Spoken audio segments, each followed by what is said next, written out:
ఎదిరించేవాడు లేకపోతే బెదిరించేవాడికి రాజ్యం. సో బెదిరించే వాళ్ళకి ఈ రోజున ఒక సమూహం వచ్చి నిలబడింది. ఆంధ్రప్రదేశ్ని గుప్పెట్లో పెట్టుకొని 5 కోట్ల మంది ప్రజల్ని పట్టుకొని 10 మంది, ఇంకా చెప్పాలంటే 5 మంది ఈ రోజున ఆంధ్రప్రదేశ్ని గుప్పిట్లో బెదిరించి 5 కోట్ల మంది ప్రజల్ని బెదిరిస్తూ ఉంటే ప్రజలు తిరుగుబాటు చేసి మాకు ఓటు చెల్లకుండా అన్ని పార్టీలు కలిసి రావాలి అంటే ఈ రోజున ఢిల్లీలో ఉన్న భారతీయ జనతా పార్టీ ప్రధానమంత్రి గారి నాయకత్వంలో మన భారతీయ జనతా పార్టీ నుంచి 4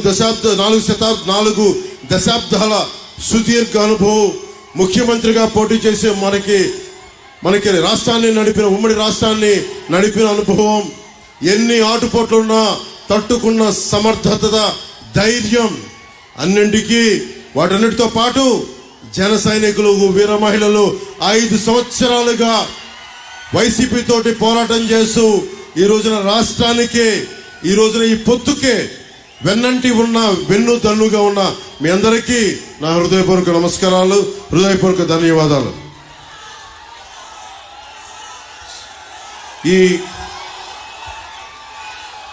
ముఖ్యంగా నిడదవోలు నియోజకవర్గానికి సంబంధించి బురుగుపల్లి శేషారావు గారు చాలా పెద్ద మనసుతోటి,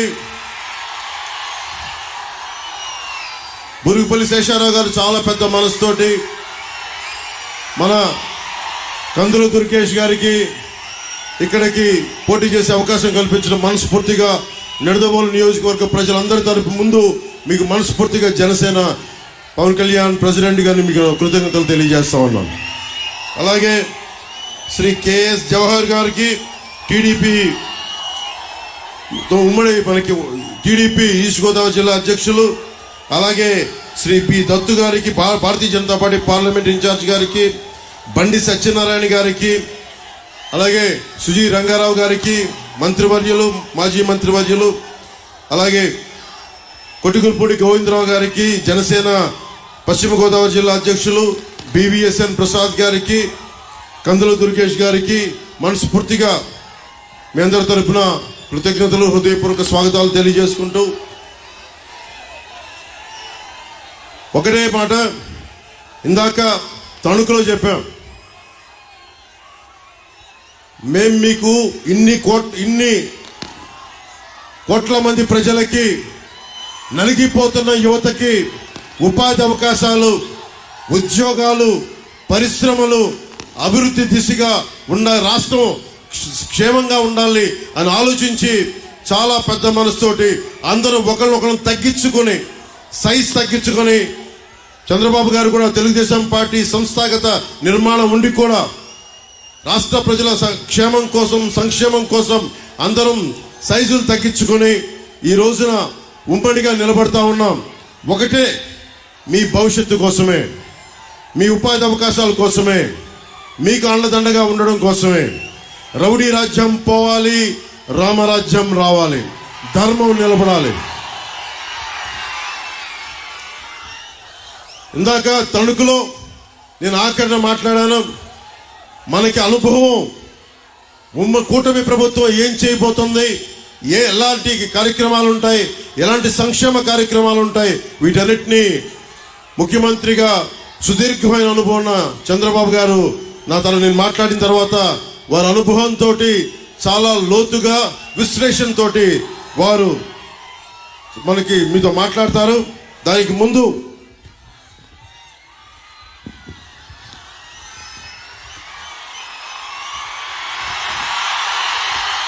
నిడదవోలు అసెంబ్లీ నియోజకవర్గానికి ప్రధాన సమస్యల్ని జనసేన మనకి కందుల దుర్గేష్ గారిని గెలిపించిన వెంటనే మేము ఈ సమస్యల్ని అతి తక్కువ సమయంలో మీకు తీర్చడానికి సంసిద్ధంగా ఉన్నాం. చిన్న కాశీ రేవుకి వెళ్లే మార్గాన్ని పునరుద్ధరణ చేయడం, నిడదవోలులో 100 పడకల ఆసుపత్రి నిర్మాణాన్ని పూర్తి చేయడం, నిడదవోలు పట్టణంలో మనం ఎదుర్కొంటున్న డంపింగ్ యార్డ్ సమస్యని అత్యంత తక్కువ కాలంలో పరిష్కారం చేయటం, గోదావరి జలాల్ని నిడదవోలు పట్టణ ప్రజలకి అందేలా చర్య తీసుకోవటం, స్వచ్ఛమైన నీటిని ప్రజలకు అందించడం, ముఖ్యంగా యువతకి ఒక ఇండోర్ స్టేడియాన్ని నిర్మించడం, నిడదవోలు సమిశ్రగూడెం మధ్య ఉన్న ఈ పురాతనమైన ఓల్డ్ హ్యావ్లాక్ వంతెన స్థానంలో కొత్త వంతెనని నిర్మించడం, కంసాలిపాలెం మాధవరం బ్రిడ్జిని పునరుద్ధరించడం, నిడదవోలు మండలంలో ఆంజనేయపురం సింగవరం గ్రామాల్లో నిర్మించిన టిట్కో ఇళ్లు మనకి చంద్రబాబు గారు 2014లో ముఖ్యమంత్రిగా కేంద్ర ప్రభుత్వం సహకారంతో టిట్కో ఇళ్లు నిర్మిస్తే ఈ రోజు వరకు లబ్ధిదారులకు అందించలేదు. మన కూటమి ప్రభుత్వం రాగానే లబ్ధిదారులందరికీ టిట్కో ఇళ్లని అందిస్తాం. అర్హులైన ప్రతి ఒక్కరికి టిట్కో ఇళ్లని అందిస్తాం. పెరవలి మండలం కేంద్రంలో బస్ స్టాండ్ నిర్మిస్తాం. పెరవలి ప్రభుత్వ ఆసుపత్రిలో మన నేషనల్ హైవే 16కి రోడ్డుకి కొంచెం ఇబ్బందిగా ఉంది.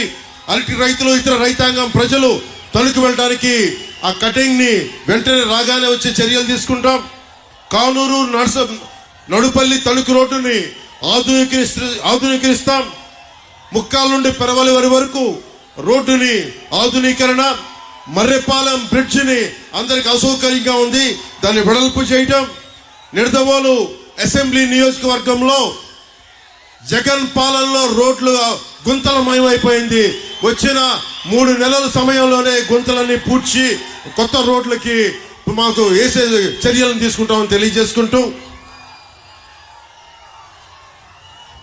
జనసేన టీడీపీ బీజేపీ కూటమి చేపట్టబోయే ముఖ్య కార్యక్రమాల్లో ప్రతి చేతికి పని, ప్రతి చేనుకు నీరు, ఇదే జనసేన టీడీపీ బీజేపీ కూటమి లక్ష్యం. బీసీల భవిష్యత్తుకి గ్యారంటీగా నిలబడతాం.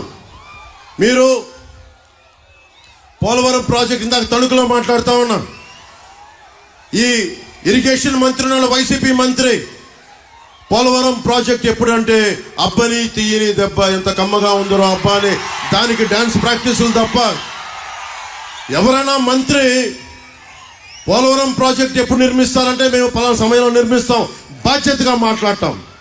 ఒక్క వైసీపీ మంత్రి ఈ రోజు వరకు సమస్యల మీద స్పందించడం. ఏదైనా మాట్లాడితే చంద్రబాబు గారిని వ్యక్తిగతంగా నిందిస్తారు, నన్ను వ్యక్తిగతంగా నిందిస్తారు. పాపం భువనేశ్వర్ మనకి పురంధేశ్వరి గారి మీద అకారణంగా తిడతారు. అంతే తప్ప మనం అడిగిన దానికి ఒక్కదానికి సమాధానం చెప్పరు. మేము ఏం అడుగుతున్నాం? ఉపాధి అవకాశాలు ఏమైనాయి? పోలవరం ఎప్పుడు పూర్తవుతుంది? లేదంటే మనకు పోలీసుకి టీఏలు డిఏలు వాళ్ళకి సరెండర్ లీవ్స్ కి డబ్బులు ఎందుకు చేయట్లేదు? కాంట్రిబ్యూటరీ పెన్షన్ స్కీమ్ ని మీరు రద్దు చేస్తానని చెప్పారు, ఎందుకు రద్దు చేయలేదు? పోలవరం ప్రాజెక్ట్ నిర్మించలేదు, చిన్న చితక నీటి తరహా ప్రాజెక్టులని ఎందుకు పూర్తి చేయలేదు? ఏ ఒక్క దానికి సమాధానం అడిగినా డిఎస్సి నోటిఫికేషన్ ఎందుకు చేయలేదంటే మమ్మల్ని, మా కుటుంబ సభ్యుల్ని అందరినీ పచ్చిగా తిడతారు. ఇలా బూతులు తిట్టే వాళ్ళందరికీ ఒకటే చెప్తున్నాం, భవిష్యత్తులో జనసేన, భారతీయ జనతా పార్టీ చాలా బలమైన సంస్థాగత నిర్మాణంలో తెలుగుదేశం పార్టీ ప్రభుత్వం స్థాపించబోతుంది. ఒకళ్ళొకళ్ళకి తాట తీసి కింద కూర్చోబెడతాం, మర్చిపోకండి.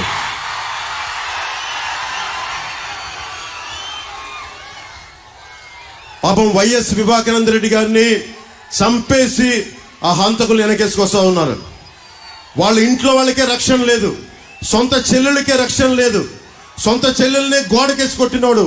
మన సగటు ఆడపిల్లలంతా 3000 మంది ఆడపడుచులు అదృశ్యం అయిపోతే ఈ రోజు వరకు ఒక మాట దాని మీద బదులు ఇవ్వలేదు, ప్రెస్ మీట్ పెట్టలేదు.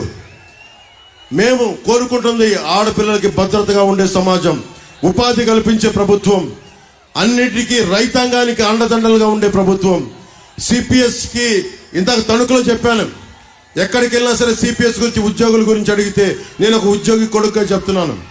దీనిని ఒక పరిష్కార మార్గం కనుక్కుంటాం, మాట్లాడతాం అసెంబ్లీలో.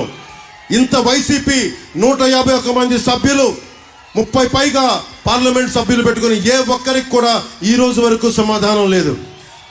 నీకు డిబేట్స్ లేవు అసెంబ్లీలో.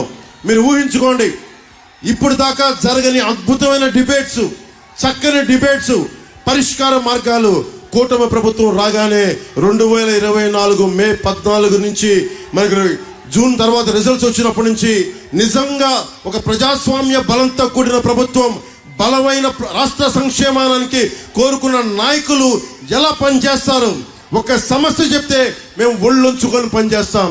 మీరు ఒక సమస్యను మా దృష్టికి తీసుకొస్తే రోడ్ల మీదకి అహిర్నిశలు ఏ మాత్రం రెస్ట్ తీసుకోకుండా పనిచేస్తామని మీ అందరికీ తెలియజేసుకుంటూ ఈరోజు ఇప్పుడు